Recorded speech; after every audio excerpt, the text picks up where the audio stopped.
So hello everyone, जय हिंद सभी को। Welcome to my YouTube channel UPSC with Himanshi Yadav. So friends, आज की क्लास में हम लोग क्या पढ़ने वाले हैं? ज्योग्राफी पढ़ेंगे हम लोग आज की क्लास में। और ज्योग्राफी में भी कौन सा टॉपिक पढ़ेंगे? तो देखो, पिछली क्लास में मैंने आप लोग को क्या बताया था कि सौर मंडल का निर्माण कैसे हुआ था। क्या बताया था आपको कि सौर मंडल का निर्माण कैसे हुआ था।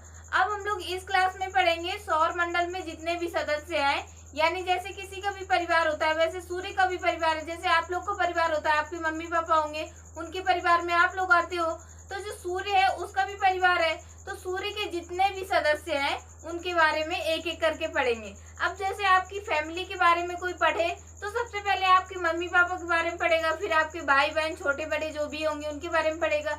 वैसे ही जब हम लोग सूर्य के परिवार के बारे में पढ़ेंगे तो सबसे पहले सूर्य के बारे में ही पढ़ लेते हैं, उसके बाद अन्य ग्रहों के बारे में पढ़ेंगे। ठीक है, सूर्य एक तारा है, जबकि सूर्य और जो दूसरे ग्रह है वो ग्रह है। ठीक है, सूर्य जो है वो ग्रह नहीं है, ये बात बिल्कुल भी मत पालना अपने दिमाग में कि सूर्य जो है उसको भी आप लोग क्या कह दो, ग्रह कह दो। सूर्य एक तारा है। तारे की पहचान क्या होती है कि जिसके पास अपनी ऊष्मा और अपना प्रकाश होता है। ये मैंने सबसे फर्स्ट क्लास में बताया था कि तारा किसे कहते हैं। तो जिसके पास अपनी ऊष्मा, ऐसा पिंड, ऐसा आकाशीय पिंड जिसके पास अपनी ऊष्मा और अपना प्रकाश दोनों हो, वो क्या कहलाता है? तारा कहलाता है। और ग्रह जो होता है, ग्रह किसे कहते हैं और तारे और ग्रह में अंतर क्या होता है, ये सारा मैंने उसमें बताया है। ठीक है, जो तारा होता है उसके पास अपनी ऊष्मा और अपना प्रकाश होता है, जबकि ग्रह जो होता है उसके पास अपनी ऊष्मा और अपना प्रकाश नहीं होता है। वो ऊष्मा और प्रकाश के लिए किसी दूसरे तारे पर निर्भर होता है। जैसे पृथ्वी है हमारी, तो पृथ्वी एक ग्रह है, इसलिए पृथ्वी सूर्य के प्रकाश पर निर्भर है। अगर पृथ्वी पर सूर्य का प्रकाश ना आए तो पृथ्वी पर जीवन क्या हो जाएगा? असंभव हो जाएगा। ठीक है, तो हम लोग क्या पढ़ेंगे आज? सौर मंडल में सूर्य के बारे में पढ़ेंगे। सबसे पहले किसके बारे में पढ़ेंगे? सूर्य के बारे में। तो यहाँ पे मैं आपको बताती हूँ सूर्य के बारे में। आज तो मैंने उल्टा लगाया हुआ है कैमरा, तो बन नहीं रहा शायद इसकी वजह से। यहाँ पे हम लोग पढ़ेंगे किसके बारे में? सूर्य के बारे में।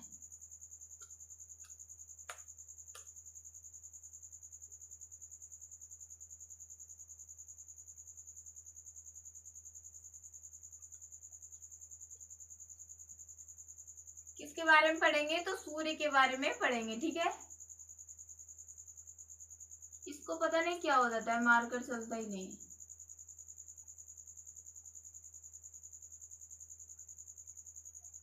रुकना जरा, इसमें मैं इंक डाल लेती हूँ। ठीक है, तो जैसे इंक डालूंगी ये चलने लगेगा।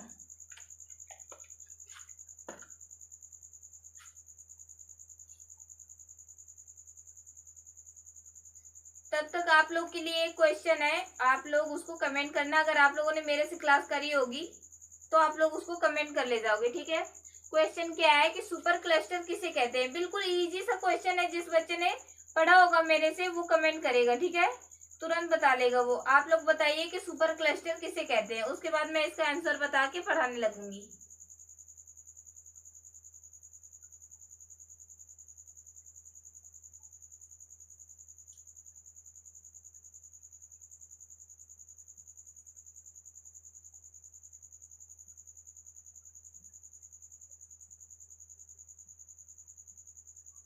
तो आप लोगों ने बताया कुछ कि सुपर क्लस्टर किसे कहते हैं। मैंने आपसे क्या पूछा कि सुपर क्लस्टर किसे कहते हैं। तो अगर जिस बच्चे ने पढ़ा होगा उसे आ रहा होगा। ठीक है, और जिसे नहीं भी आ रहा है तो दुखी होने की कोई बात नहीं है, मैं अभी आपको बता रही हूँ।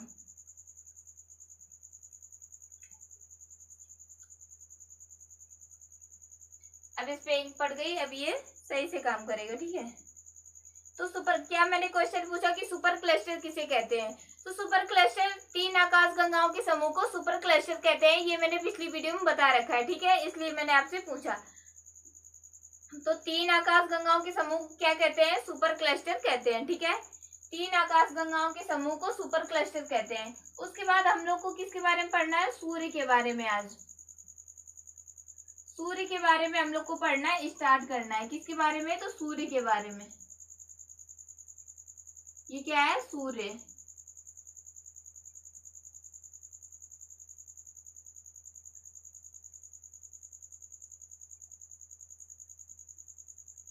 ये हमारा सन है, ठीक है।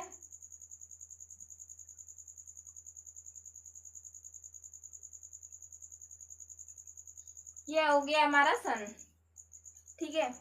तो अब सूर्य के बारे में हम लोग को सबसे पहले क्या पढ़ना है।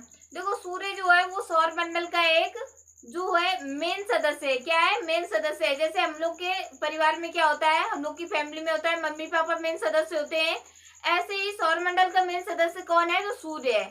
सूर्य जो है वो सौर मंडल के केंद्र में स्थित है। कहाँ पर? बिल्कुल बीचों बीच स्थित है। सूर्य जो है वो सौर मंडल के केंद्र में स्थित है। तो ऐसे आप लोग टॉपिक वाइज लिखिए बना के कि सूर्य कहाँ पर स्थित है। सूर्य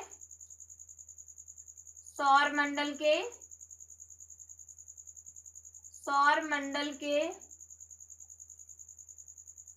केंद्र में स्थित है। कहाँ पर स्थित है? तो सूर्य जो है वो सौर मंडल के केंद्र पर स्थित है, ठीक है। ये पहला पॉइंट हो गया। दूसरा पॉइंट क्या लिखना है? सूर्य जो है वो सूर्य का जो व्यास है वो क्या है? सूर्य का व्यास कितना है? तो सूर्य का व्यास जो है वो 13.95 करके कुछ है, ठीक है। तो सूर्य का व्यास अभी मैं लिखवा दूंगी। उसके बाद सबसे पहले जो मेन पॉइंट है वो लिख लेते हैं। सूर्य जो है वो पृथ्वी का चक्कर कितने दिन में लगा पाता है? तो सूर्य पृथ्वी का चक्कर, मैंने आपको ये पिछली वीडियो में पढ़ा रखा है। सूर्य जो है वो पृथ्वी का चक्कर कितने 25 करोड़ वर्ष में लगा पाता है। कितने वर्ष में? सॉरी, सूर्य पृथ्वी का चक्कर नहीं लगाता है। सूर्य किसका? आकाश गंगा का चक्कर। तो सूर्य जो है वो आकाश गंगा का चक्कर कितने दिन में लगा पाता है? 25 करोड़ वर्ष में। तो सूर्य जो है वो आकाश गंगा का चक्कर कितने देर में लगा पाता है? सूर्य जो है वो हमारी मंदाकिनी नामक आकाश गंगा का चक्कर 250 किलोमीटर पर सेकेंड की चाल से लगाता है। यानी एक सेकेंड में कितना जाता है? वो 250 किलोमीटर चल जाता है एक सेकेंड में। देखो कितनी तेज रफ्तार है इसकी। एक सेकेंड में कितना जाता है? एक सेकेंड में 250 किलोमीटर। एक सेकेंड में कितना जाता है? तो ये 250 किलोमीटर जाता है, 250 किलोमीटर, ठीक है। उसके बाद देखो जो सूर्य है, मैंने अभी क्या बताया आपको, सूर्य सौरमंडल के केंद्र पर स्थित है, ठीक है। अब सूर्य हमारी मंदाकिनी नामक आकाश गंगा का चक्कर लगाता है, तो सूर्य को आकाश गंगा का चक्कर लगाने में कितना टाइम लगता है? 25 करोड़ वर्ष। सूर्य को आकाश गंगा, यहाँ पे आप लोग कोष्टक में क्या लिख लेना ब्रैकेट में? मंदाकिनी, क्योंकि हमारी मंदाकिनी नामक आकाश गंगा है जिसमें हम लोग रहते हैं। तो मंदाकिनी आकाश गंगा का सूर्य चक्कर लगाता है। सूर्य को आकाश गंगा का एक चक्कर पूरा करने में कितने वर्ष लगते हैं? एक चक्कर पूरा करने में 25 करोड़ वर्ष लगते हैं। एक चक्कर पूरा करने में 25 करोड़ वर्ष लग जाते हैं। कितना टाइम लगता है? तो एक चक्कर पूरा करने में 25 करोड़ वर्ष लग जाते हैं। 25 करोड़ वर्ष लगते हैं, ठीक है। और ये जो 25 करोड़ का वर्ष का टाइम जो है, इसी को क्या कहते हैं? एक ब्रह्मांड वर्ष। ये मैंने पिछली वीडियो में बता रखा है, ठीक है। अब सूर्य के बारे में क्योंकि मैं पढ़ा रही हूँ इसलिए इसको दोबारा से रिपीट कर रही हूँ। इस टाइम को क्या कह देते हैं? एक ब्रह्मांड वर्ष। तो जो बच्चे नए होंगे उन लोग को कम समझ में आ रहा होगा क्योंकि पिछली वीडियो नहीं देखी। आप लोग पिछली वीडियो देख लेना, ज्यादा बड़ी वीडियो नहीं है, छोटी छोटी सी है, ठीक है। ये मैंने अभी आपको क्या बताया कि सूर्य जो है वो आकाश गंगा का चक्कर लगा रहा है। कौन सी आकाश गंगा? तो मंदाकिनी नामक आकाश गंगा। कितनी रफ्तार से लगा रहा है? तो एक सेकेंड में 250 किलोमीटर चल जाता है। कितना चल जाता है? एक सेकेंड में 250 किलोमीटर चल जाता है। अब एक चक्कर कितने साल में लगा पाता है सूर्य? मंदाकिनी का चक्कर सूर्य जो है वो मंदाकिनी का चक्कर एक चक्कर कितने साल में लगा पाता है? तो 25 करोड़ वर्ष में। कितना? 25 करोड़ वर्ष। ये तो बहुत ज्यादा टाइम हो गया। तो 25 करोड़ वर्ष में क्या करता है सूर्य? मंदाकिनी नामक आकाश गंगा का एक चक्कर लगा पाता है। और एक चक्कर लगाने में जो लिया गया समय है सूर्य के द्वारा, उसी समय को हम लोग एक ब्रह्मांड वर्ष कह देते हैं। यानी 25 करोड़ वर्ष ये जो लगे हैं एक चक्कर पूरा करने में, उसी को हम लोग क्या कहते हैं? एक ब्रह्मांड वर्ष कहते हैं। उसके बाद देखो क्या है, सूर्य जो है वो सौर मंडल में जनक तारे के रूप में है। किसके रूप में है? जनक तारे के रूप में। देखो मैं यहाँ पे शॉर्ट में लिखी दे रही हूँ, बाकी मैं बोल तो पूरा रही हूँ, तो आप लोग सुन के लिख लीजिएगा, ठीक है। तीसरा पॉइंट क्या हो गया? सूर्य जो है वो सौर मंडल के जनक तारा के रूप में है, सौर मंडल में, ठीक है। अब फोर्थ पॉइंट क्या है, जो सूर्य है इसका व्यास कितना है, तो सूर्य का व्यास है 13.92 किलोमीटर। ठीक है, 13.92 किलोमीटर है किसका, सूर्य का व्यास। इसका व्यास कितना है, तो सूर्य का जो व्यास है यानी कि सूर्य का व्यास अर्थात यहां से यहां तक की दूरी ये कितनी है, तो 13.92 किलोमीटर है। कितनी है, इसका व्यास कितना है, 13.92 किलोमीटर। ठीक है, ये क्या है, इसका व्यास है। तो सूर्य का व्यास कितना है, 13.92 किलोमीटर। उसके बाद देखो, सूर्य जो है हमारी आकाशगंगा का सबसे क्या है, निकटतम तारा है। हमारी आकाशगंगा का सबसे निकटतम क्या तारा क्या है, सूर्य है। यानी कि हमारा सबसे निकटतम तारा या फिर हमसे सबसे निकटतम तारा, हमसे सबसे पास में निकटतम तारा कौन सा है, सूर्य है। हमारा सबसे निकटतम तारा क्या है, सूर्य है। और सूर्य का सबसे निकटतम तारा क्या है, ये मैंने पिछली वीडियो में बताया है, आप लोग बताइए कमेंट करके। हमारा सबसे निकटतम तारा कौन सा है, सूर्य है। और सूर्य का सबसे निकटतम तारा कौन सा है, ये आप लोग बताइए। अगर आपको नहीं आ रहा है तो कोई बात नहीं, मैं बता देती हूँ, लेकिन आप लोग याद रखना। ठीक है, तो सूर्य का सबसे निकटतम, हमारा सबसे निकटतम तारा सूर्य है। सूर्य का सबसे निकटतम तारा क्या है, तो प्रोक्सिमा सेंचुरी है। ठीक है, क्या है, सूर्य का सबसे निकटतम तारा जो है वो प्रोक्सिमा सेंचुरी है। मैं यहाँ पे लिख दे रही हूँ, सूर्य का सबसे निकटतम तारा क्या, सूर्य का निकटतम तारा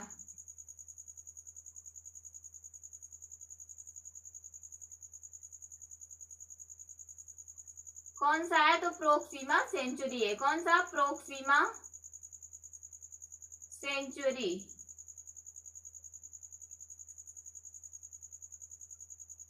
प्रोक्सिमा सेंचुरी है। हमारा सबसे करीबी तारा जो है वो सूर्य है, और सूर्य का सबसे निकटतम तारा क्या है, तो प्रोक्सिमा सेंचुरी है। उसके बाद देखो,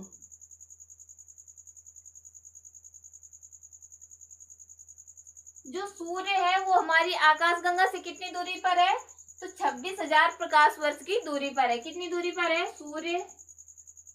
अब देखो, अगर आप लोग कहो कि ये आप समझा नहीं रही हो, तो मैं आप लोग को बोल के ही बता सकती हूँ ताकि आपको याद हो जाए। अब मैं इस पे आप लोग को क्या समझा दूं, इसमें मैं आपको क्या समझा सकती हूँ, बस आपको मुंह से बोल के बता सकती हूँ कि अगर सूर्य की हमारी मंदाकिनी आकाशगंगा, जिस आकाशगंगा में हम रहते हैं, तो सूर्य की मंदाकिनी आकाशगंगा से कितनी दूरी है, तो 26,000 प्रकाश वर्ष की दूरी है। अब मैं इस पे क्या समझा सकती हूँ, कुछ नहीं। हाँ, ज्यादा से ज्यादा ये है कि प्रकाश वर्ष बता सकती हूँ, क्योंकि मैं क्या बोल रही हूँ कि 26,000 प्रकाश वर्ष की दूरी पर है। तो ये प्रकाश वर्ष क्या होता है, तो ये प्रकाश वर्ष दूरी को मापने का एक मात्रक होता है। ठीक है, क्या है, दूरी को मापने का मात्रक होता है। कौन, प्रकाश वर्ष। पारसेक भी दूरी को मापने का मात्रक होता है, और जो पारसेक होता है वो दूरी को मापने का सबसे बड़ा मात्रक होता है। ठीक है,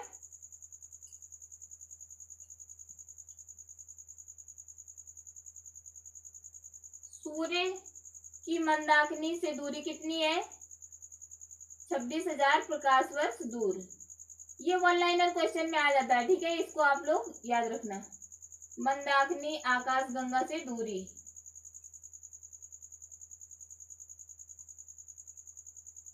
किससे, तो सूर्य की मंदाकिनी आकाशगंगा से दूरी कितनी है, 26,000 प्रकाश वर्ष।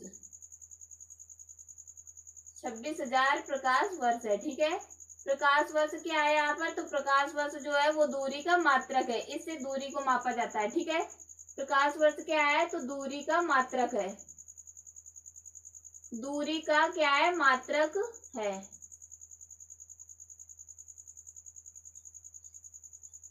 तो सूर्य जो है वो मंदाकिनी आकाशगंगा से कितनी दूरी पर स्थित है, 26,000 प्रकाश वर्ष की दूरी पर स्थित है। अब देखो, जो सूर्य है वो अपने अक्ष पर कैसे, अपने अक्ष पर, जैसे सूर्य है ये अपने अक्ष पर, जैसे मैं ऐसे खड़ी हूँ तो मैं अपने अक्ष पर कैसे ऐसे घूम रही हूँ, ऐसे घूम रही हूँ। ठीक है, या फिर ऐसे घूम रही हूँ। तो सूर्य जो है वो भी अपने अक्ष पर घूम रहा है, लेकिन सूर्य के घूमने की डायरेक्शन क्या है, यानी कि दिशा क्या है। जैसे मैं ऐसे खड़ी हूँ, मैं ईस्ट से वेस्ट घूम रही हूँ या फिर वेस्ट से ईस्ट घूम रही हूँ, ठीक है।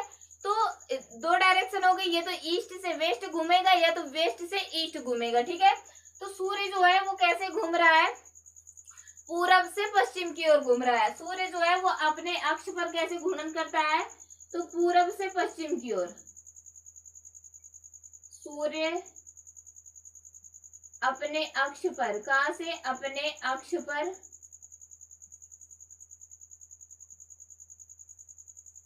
पूरब से पश्चिम घूमता है। कहां से कहां घूमता है, पूरब से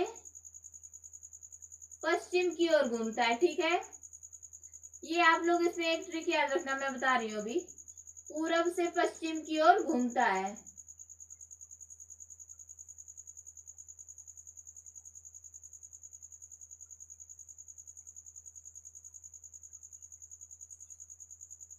जबकि सूर्य, देखो, जब सूर्य अपने अक्ष पर घूर्णन करता है तो वो कैसे घूमता है, पूरब से पश्चिम की ओर।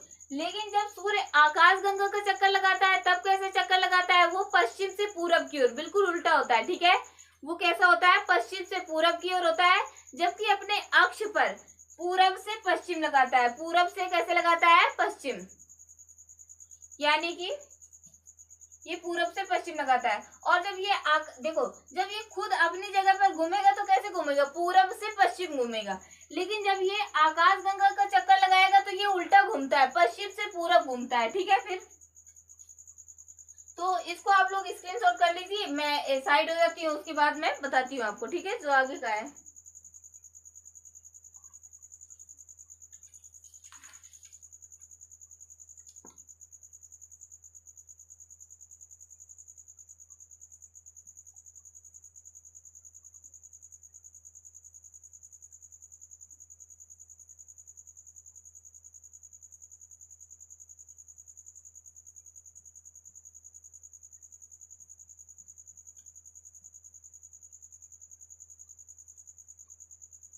तो आप लोगों ने इसको स्क्रीनशॉट कर लिया होगा, देखना बढ़िया अच्छे से बना हुआ है, आप लोग ऐसे स्क्रीनशॉट कर लिया होगा। इससे आप लोग नोट्स बना लीजिएगा। अब इसको मैं इरेज कर दे रही हूँ, ठीक है, इसके आगे क्योंकि बताना है मुझे।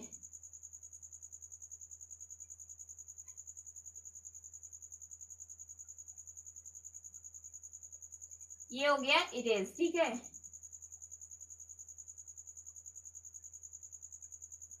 अब इसके आगे मुझे क्या बताना है,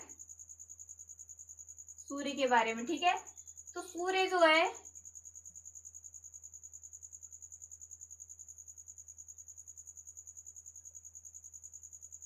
अभी तक मैंने आप लोगों को कई चीजें बता दी कि सूर्य जो है वह कैसे अपने अक्ष पर घूर्णन करता है, सूर्य का व्यास कितना है, ठीक है। और सूर्य मंदाकिनी नामक आकाश गंगा का चक्कर लगाता है तब कितना टाइम लेता है, और जो टाइम लेता है उसको किस नाम से जानते हैं, ठीक है। अब उसके बाद मुझे क्या पढ़ाना है, अभी मैं देखती हूँ, मुझे लग रहा है वीडियो बंद हो गया, ठीक है।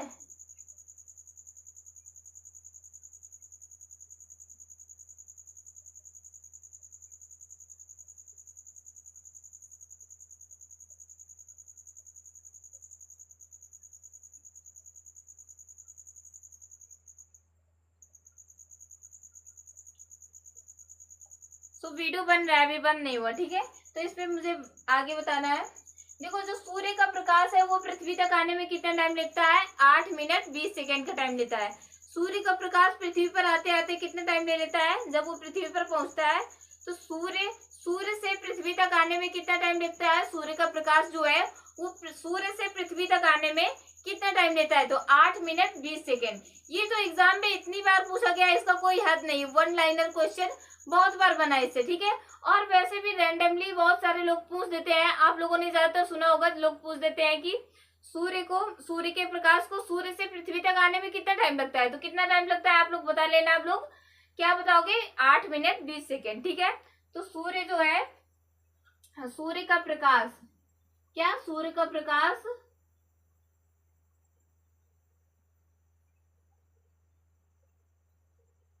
सूर्य के प्रकाश को पृथ्वी तक आने में कितना टाइम लगता है, पृथ्वी तक आने में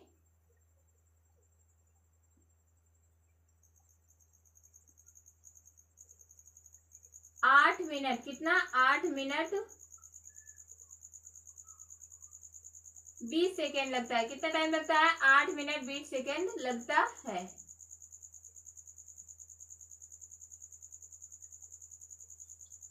उसके बाद क्या है? सूर्य की आयु कितनी है? देखो, जो तारा है तो उसका कभी ना कभी अंत होता है। मैंने आपको पूरा पढ़ा दिया है। इसको आप लोग पढ़ने के लिए आप लोग पिछली वीडियो जरूर देख लेना, ठीक है। अगर आप लोग पिछली वीडियो देख लोगे ना तो ये वीडियो आप लोग को बहुत अच्छे से समझ में आएगी। तो मैंने क्या बताया था पिछली वीडियो में, जो मैं अभी बताने जा रही हूँ कि सूर्य, अभी मैं क्या बताने जा रही थी, भूल गया मुझे।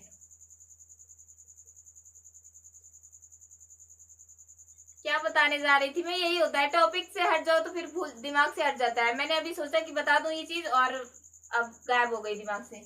मैं आप लोग को बताने जा रही थी, हाँ, कि सूर्य की आयु कितनी है, ठीक है। सूर्य की आयु कितनी है? तो मैंने आप लोग को पिछली वीडियो में बताया हुआ है कि जो तारा होता है उसका निर्माण कैसे होता है, फिर वो युवा अवस्था में होता है तब कैसे प्रकाश देता है, फिर उसके बाद उसका अंत कैसे होता है। यानी कि तारे के जन्म से लेकर पूरा उसकी 13वीं तक का पूरा बता दिया है मैंने आप लोग को, ठीक है।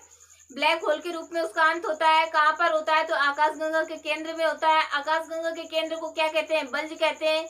ये सारा मैंने पिछली वीडियो में अच्छे से क्लियर कर रखा है, ठीक है। अगर आप लोग को पढ़ना है तो पिछली वीडियो जरूर देख लेना। तो सूर्य जो है ये भी एक तारा है, सूर्य भी क्या है? एक तारा है। तो अगर इसका जन्म हुआ है तो कभी ना कभी अंत भी होगा, यानी कि इसकी एक निश्चित आयु भी होगी। इसकी कितनी एज है? सूर्य की एज है 15 अरब वर्ष, जिसमें से ये कितनी जी चुका है? 5 अरब वर्ष जी चुका है। सूर्य की आयु कितनी है? सूर्य की आयु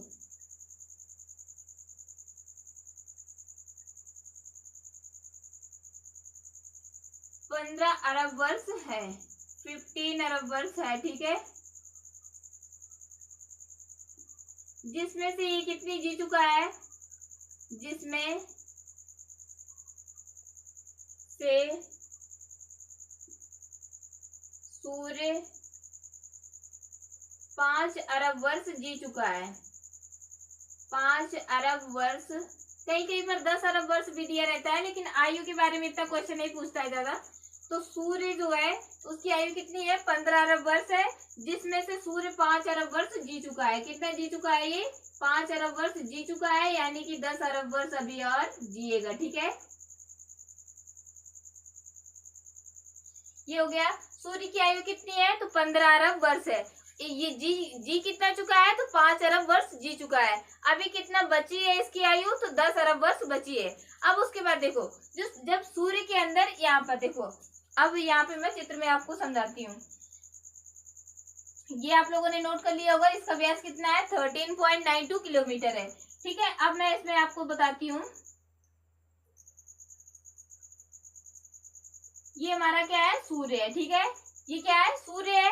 अब सूर्य के अंदर, जैसे सूर्य जो है वो प्रकाश देता है सूर्य प्रकाश, तो इसके अंदर ऊर्जा बनती होगी तभी तो ये प्रकाश देता है। नहीं, बिना ऊर्जा बने कैसे प्रकाश दे? जैसे पृथ्वी एक ग्रह है तो पृथ्वी में ना ऊर्जा बनती है ना ये प्रकाश देता है। अगर सूर्य एक तारा है तो ये क्या होगा? सूर्य एक तारा है, और तारे की डिफिनेशन ही यही होती है कि ऐसा आकाशीय पिंड जिसके पास अपनी ऊष्मा और अपना प्रकाश हो, वो क्या कहलाता है? तारा कहलाता है। तो अगर ये तारा है तो इसमें क्या होता है?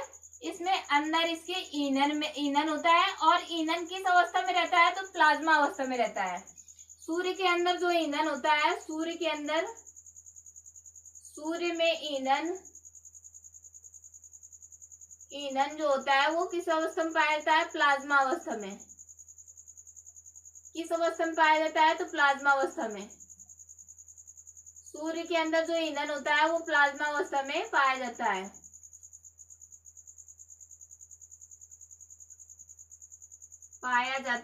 ठीक है, इतना क्लियर है। फिर उसके बाद देखो, इसमें ईंधन अगर पाया जाता है, जैसे हम लोग चूल्हे में लकड़ी से खाना बनाते हैं, ठीक है। चूल्हे में अगर खाना बनाते हैं तो ईंधन के लिए कुछ ना कुछ लेना रहता है, और ईंधन के लिए हम लोग क्या लेते हैं उसमें? या लकड़ी लेते हैं या फिर उपले, जिसको कंडे भी बोलते हैं, ठीक है, जो जानवरों के गोबर से बनता है, ठीक है। तो अगर हम लोग उसमें चूल्हे में कुछ ईंधन लगाते हैं तभी तो चूल्हा जलता है। वैसे ही अगर सूर्य में कुछ ऊर्जा बन रही है तो इसमें भी ईंधन होगा, और ईंधन मैंने बता दिया किसमें है, प्लाज्मा अवस्था में। ये पदार्थ की चौथी अवस्था होती है। इसमें जो पदार्थ होता है वो तरल मात्रा में होता है और इसका तापमान बहुत ही ज्यादा होता है, बहुत ही ज्यादा तापमान होता है किसमें, प्लाज्मा अवस्था में। तो ये जो ईंधन है इसका, इसमें कौन सा ईंधन होता है, जैसे अगर मैं कह दूं, आप लोग ये मत समझ जाइएगा कि इसमें ईंधन है तो ये लकड़ी और कंडे उपले वाला ईंधन होगा, ये बिल्कुल भी नहीं है यहाँ पर, ठीक है। वो वाला कॉन्सेप्ट नहीं चलेगा कि कोई लड़की आए कह दे कि अच्छा ईंधन पूछ रही है, मतलब जैसे मैं रोटी बनाती हूँ चूल्हे पे, वो ईंधन नहीं है, ठीक है। यहाँ पर क्या है, हाइड्रोजन और हीलियम। क्या पाया जाता है, हाइड्रोजन और हीलियम पाया जाता है ईंधन के रूप में। हाइड्रोजन का संलयन होता है किसमें, हीलियम में। हाइड्रोजन का संलयन किसमें होता है, हीलियम में। और हाइड्रोजन जो होता है वो 75% पाया जाता है और जो हीलियम है वो 24% पाया जाता है। इसमें क्या क्या पाया जाता है ईंधन के रूप में, तो हाइड्रोजन और हीलियम, ठीक है। हाइड्रोजन और हीलियम पाया जाता है। जो हाइड्रोजन होता है वो कितना होता है, 75% होता है और जो हीलियम होता है वो कितना होता है, 24% होता है और 1% में अदर गैसेज होती है, ठीक है, हाइड्रोजन और हीलियम। अब किसका संलयन किसमें होता है, तो इसमें सूर्य के अंदर जो जहां पर ऊर्जा बनती है केंद्र में, हाइड्रोजन का संलयन किसमें होता है, हीलियम में होता है। तो किसमें,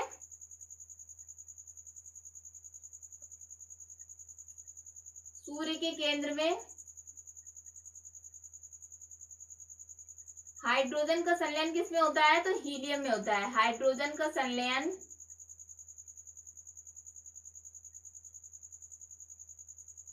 किसमें होता है, हीलियम में होता है, हीलियम में होता है। उसके बाद क्या, देखो जो हाइड्रोजन है उसका संलयन किसमें हो गया, ईंधन सॉरी हीलियम में हो गया। और हाइड्रोजन की यहाँ पर मात्रा कितनी होती है, तो हाइड्रोजन की मात्रा होती है 75%, यानी कि 75% हाइड्रोजन होता है और हीलियम कितना होता है, तो 24% होता है, ठीक है। तो इतना समझ में आ गया आप लोग को। सूर्य में ईंधन जो होता है वो प्लाज्मा अवस्था में रहता है और इसमें हाइड्रोजन का हीलियम में संलयन होता है, जिसमें हाइड्रोजन 75% होती है और जो हीलियम होती है वो 24% होती है, ठीक है। तो आप लोग इतना स्क्रीनशॉट कर लो, उसके बाद मैं आगे आपको बताती हूँ, ठीक है। चित्र सहित पूरा अच्छे से स्क्रीनशॉट कर लो और मैं आगे फिर आपको इसको इरेज करके आगे समझाती हूँ, ठीक है।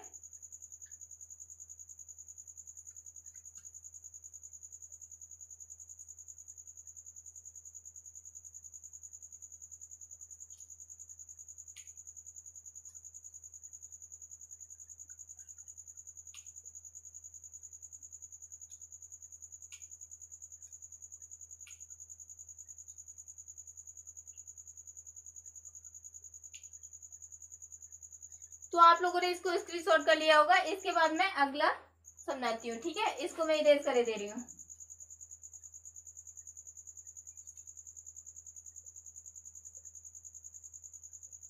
अब सूर्य के बारे में जो बेसिक चीजें थी वो मैंने आप लोग को बता दी।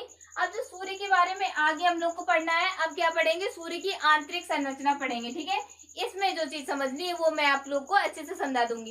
अभी तक जो चीजें थी वन लाइनर क्वेश्चन वाले थे, अब उसमें मैं क्या ही समझा सकती थी, एग्जैक्ट वैल्यू थी वो तो आप लोग को याद ही करनी पड़ेगी, ठीक है। तो यहाँ पे अब सूर्य के बारे में क्या पढ़ाना है, अंदर का सूर्य का पढ़ाना है, ठीक है।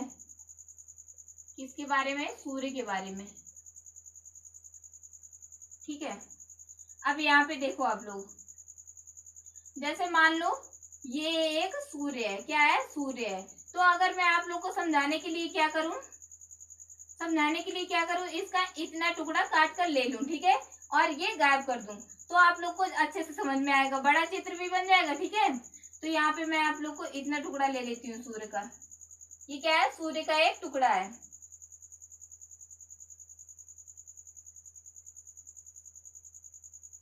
क्या हो गया, ये सूर्य का एक टुकड़ा है। तो ऐसे जो होगा यहाँ पर वो क्या होगा, कोर। ये जो है, जो मध्य भाग होता है सूर्य का वो क्या होता है, कोर होता है, ठीक है। तो ये तो मैंने इरेज कर रखा है, इतने में बताती हूँ आपको। सूर्य की जो आंतरिक परत होती है बिल्कुल, उसको क्या कहते हैं, कोर कहते हैं।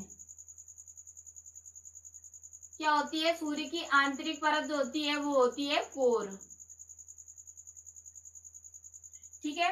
अब कोर में ये क्या होता है, हाइड्रोजन का हीलियम में संलयन होता है। ये जो कोर होती है यहीं पर ईंधन जो होता है वो प्लाज्मा अवस्था में रहता है और यहीं पर ऊर्जा का निर्माण होता है। ऊर्जा का निर्माण कैसे होता है, तो हाइड्रोजन का हीलियम में संलयन होता है जिससे क्या बनती है, अपार ऊर्जा निकलती है। जिससे क्या निकलती है, अपार ऊर्जा निकलती है।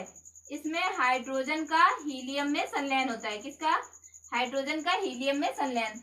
तो कोर में क्या होता है, हाइड्रोजन का हीलियम, ये सूर्य की सबसे आंतरिक परत है। ये मैं आप लोग को इसमें लिखूं या फिर आप लोग लिख लोगे, देखो आप लोग, मैं समझा दूंगी और उसके बाद बोल भी दूंगी पूरा, आप लोग लिख लेना।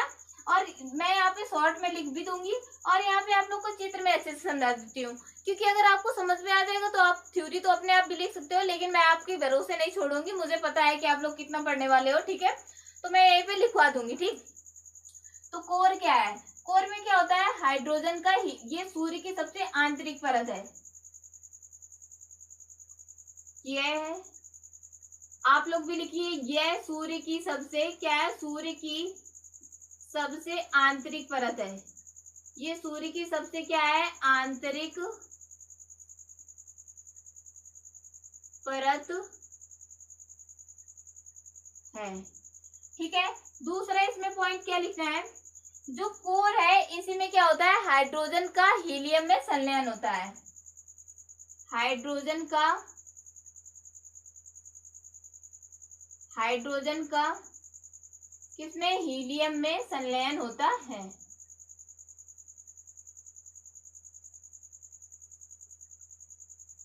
संलयन होता है जिससे क्या होती है, अपार ऊर्जा निकलती है। जिससे अपार ऊर्जा निकलती है या फिर बनती है, कुछ भी कह सकते हो आप लोग। जिससे अपार ऊर्जा यानी कि बहुत ढेर सारी ऊर्जा यहाँ पर बनती है, अपार ऊर्जा निकलती है।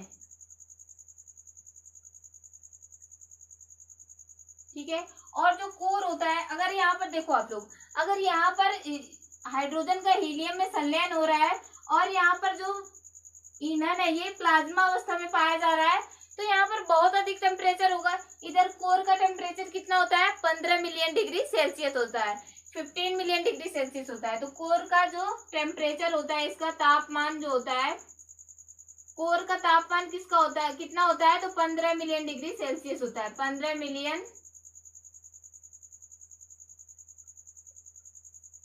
Degree Celsius.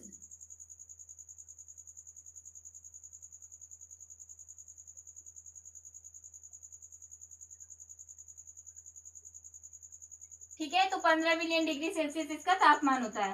अब जब देखो यहाँ पर क्या होगा, कोर में जब हाइड्रोजन का हीलियम में संलयन होगा तो बहुत अधिक ऊर्जा बनेगी, और जब ऊर्जा बनेगी तो ये आगे की ओर निकलेगी। ठीक है, तो देखो अभी जब मुझे इसे निकालना होगा ऊर्जा को, तो मैं आपको निकाल के बताऊंगी। पहले सूर्य की दूसरी परत के बारे में पढ़ते हैं। ये है कोर, कोर में हाइड्रोजन का हीलियम में संलयन हो गया।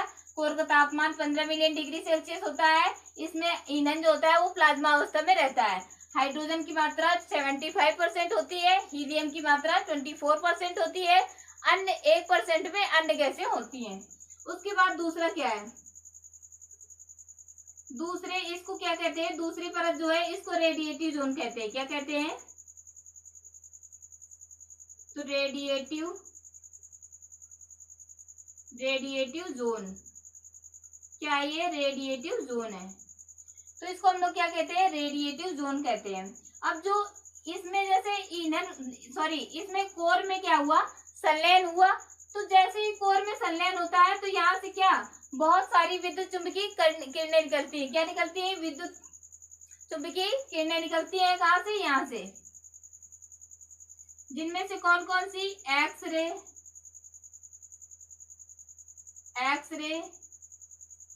उसके बाद वाई रे और गामा किरणें होती हैं, और क्या होता है, फोटोन। ठीक है, एक्स रे, वाई रे, गामा किरणें और फोटोन होते हैं। ठीक है, तो किसमें, दूसरा क्या है, रेडिएटिव जोन। रेडिएटिव जोन दूसरी परत को क्या कहते हैं, सूर्य की रेडिएटिव जोन कहते हैं। इसमें क्या क्या पाया जाता है, तो यहाँ पर जब हाइड्रोजन के हीलियम में संलयन होता है, जब जैसे ही संलयन होता है तो यहाँ से बहुत ही तेजी से क्या निकलती है, कुछ विद्युत चुम्बकीय तरंगे निकलती हैं, उनको हम लोग क्या कहते हैं, एक्सरे, एक्सरे, वाई रे, उसके बाद फोटोन और क्या होती है, गामा किरणें। एक तो फोटोन हो गया और आप देख लो यहाँ पर गामा किरणें, एक्सरे, वाई रे, फोटोन और गामा किरणें आदि ये निकलती हैं। ठीक है, तो ये किस में पाई जाती है सारी, तो रेडिएटिव जोन में। अब मैं यहाँ से मिटा देती हूँ क्योंकि आगे इसको बनाना पड़ेगा।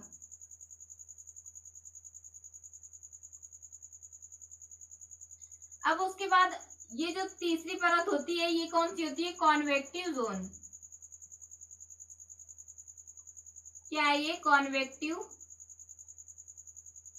जोन है। थर्ड क्या है,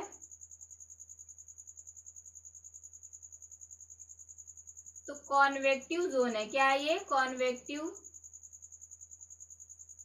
जोन है। आप लोग इसको स्क्रीनशॉट करो और इसको भी इसके बाद में आगे आपको समझाती हूँ। ठीक है,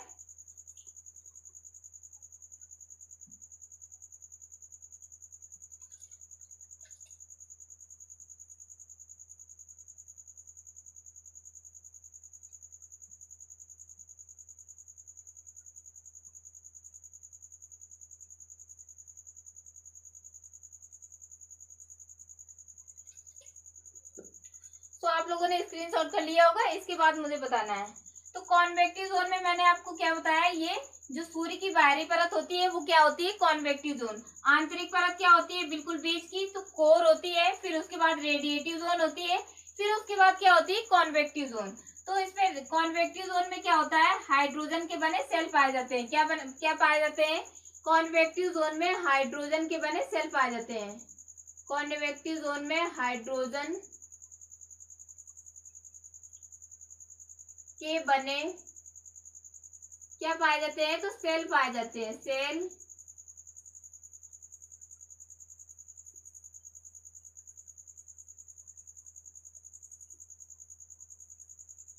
कॉन्वेक्टिव जोन में क्या होता है, हाइड्रोजन के बने सेल पाए जाते हैं। और ये जो हाइड्रोजन के बने सेल होते हैं ये अंदर की ओर बड़े होते हैं और बाहर की ओर छोटे होते हैं। कैसे बने होते हैं, देखो मैं बता रही हूँ आपको बना के।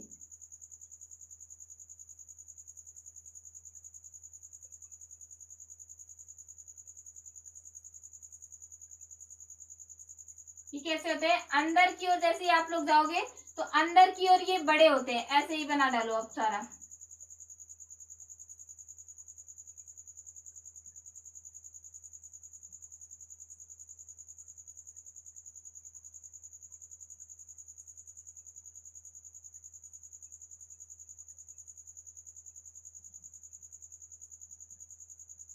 कैसे होते हैं, ये पूरे में ऐसे बने रहते हैं। ठीक है, अब मैं पूरा नहीं बना सकती क्योंकि ये फिर इरेज करना पड़ेगा। क्या मतलब है, आप लोग इतने तो समझदार हो कि समझ लोगे कि ये पूरे में बने रहते हैं। ठीक है,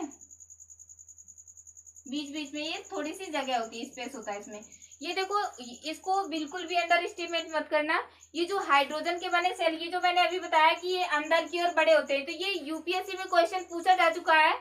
यूपीएससी का PYQ है कि उसमें क्वेश्चन क्या आया था कि हाइड्रोजन के सेल जो होते हैं कॉन्वेक्टिव जोन में, सूर्य के सबसे बाहरी परत कॉन्वेक्टिव जोन में जो हाइड्रोजन के बने सेल पाए जाते हैं वो अंदर की ओर बढ़ते हैं या फिर बाहर की ओर। या फिर ऐसे भी क्वेश्चन आ सकता है कि जो कॉन्वेक्टिव जोन में क्या पाए जाते हैं, हाइड्रोजन के बने सेल पाए जाते हैं, वो किस ओर बढ़ते हैं। तो किस ओर बढ़ते हैं, केंद्र की ओर बढ़ते हैं। ठीक है, देखो यूपीएससी इतना डीप में पूछता है, कोई बच्चा सोचेगा कि इसको हम लोग को पढ़ के क्या करना है, ये सारा इंपॉर्टेंट चीज पड़ेगा, लेकिन ये भी बहुत इंपॉर्टेंट है, इसलिए तो क्वेश्चन पूछा उसने। देखो हाइड्रोजन के जो सेल होते हैं वो अंदर की ओर कैसे हो रहे हैं, देखो पहले छोटा फिर उससे बड़ा फिर उससे बड़ा।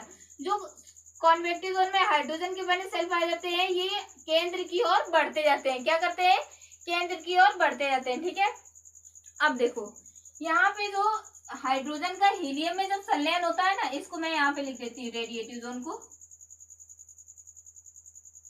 ये क्या हो गया, तो रेडिएटिव जोन। अब देखो आप लोग, जब यहाँ पर हाइड्रोजन का हीलियम में संलयन होता है तो यहाँ पर बहुत ही तेजी से ऊर्जा जो है होती है वो निकलती है। इस ऊर्जा को क्या कहते हैं? सौर ज्वाला। ये सौर ज्वाला के रूप में यहाँ से निकलती है, ऐसे, ठीक है, ऐसे सौर ज्वाला के रूप में निकलती है।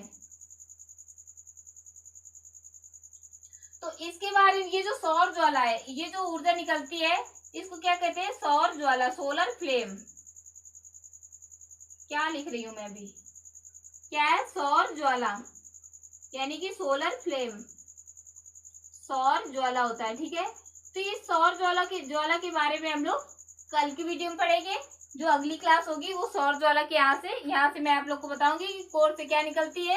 जब हाइड्रोजन का हीलियम में संलयन होता है तो बहुत ही अपार मात्रा में क्या बनती है? ऊर्जा बनती है, और वो बाहर निकलती है। और जब बाहर निकलती है तो इसको क्या कहते हैं? सौर ज्वाला कहते हैं। क्या कहते हैं? सौर ज्वाला कहते हैं, ठीक है।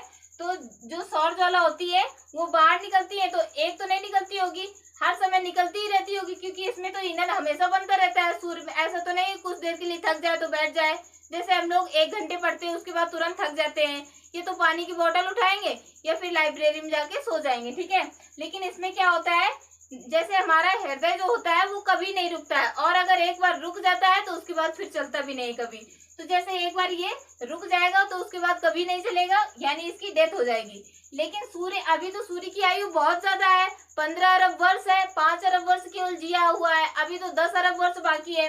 तो अब ये इसमें क्या होता है, हमेशा ऊर्जा बनती रहती है, क्योंकि हम लोग देखते हैं दिन में ऐसा तो नहीं होता है प्रकाश कम हो जाता है, ज्यादा हो जाता है। वो प्रकाश कम ज्यादा, सूर्य का प्रकाश कम ज्यादा नहीं होता है बिल्कुल भी, बल्कि सूर्य जो है वो चक्कर लगा रहा है, और पृथ्वी भी हमारी सूर्य का चक्कर लगा रही है।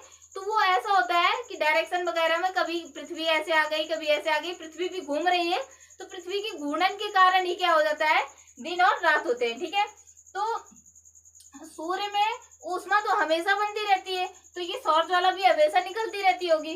तो जो सौर ज्वाला होती है उसका अगर जिसका बहुत ज्यादा टेम्परेचर हुआ वो बाहर निकल जाती है, बिल्कुल बाहर निकल जाएगी। वो किस में आ जाएगी? सौर मंडल में, और ग्रहों के ऊपर गिरने की कोशिश करती है। लेकिन जिस ग्रह में, अगर जैसे हम लोग को पृथ्वी है, पृथ्वी में गिरने की कोशिश करती है, लेकिन वायुमंडल के कारण छिछल कर निकल जाती है, ठीक है। अब आप लोग यहाँ पर देखो कि वायुमंडल हमारी कितनी ज्यादा सुरक्षा करता है। लोग समझते नहीं है कि लोग पेड़ पौधे लगाएं तो वायुमंडल की सुरक्षा हो। वायुमंडल में क्या, ओजोन परत में छेद भी हो चुका है। अगर वायुमंडल ना हो तो सौर ज्वाला आए, एक दिन में जलाकर चली जाए, ठीक है, कोई कुछ नहीं कर पाएगा फिर उसका, सौर ज्वाला का। और देखो मैंने अभी क्या बताया कि जिस सौर ज्वाला का तापमान अधिक होता है वो सौर मंडल में चली जाती है और ग्रहों के ऊपर गिरने की कोशिश करती है। लेकिन जिस सौर ज्वाला का तापमान कम होता है, 4000 डिग्री सेल्सियस से जिसका तापमान कम होगा, ये फिर तो उसको ये जो सूर्य होता है अपनी ओर खींच लेता है, ठीक है। और जब खींच लेता है तो ये कहाँ से जाती है, ये जो खाली जगह होती है यहाँ से निकल जाती है फिर कोर में, ठीक है। तो सौर ज्वाला के बारे में मैंने थोड़ा सा आपको बता दिया है, कल डिटेल में बताऊंगी, ठीक है। तो आज के लिए इतना ही, इसके बाद मिलेंगे हम लोग अगली वीडियो में, ठीक है। जय हिंद सभी लोगों को, and take care to all of you. Okay, bye.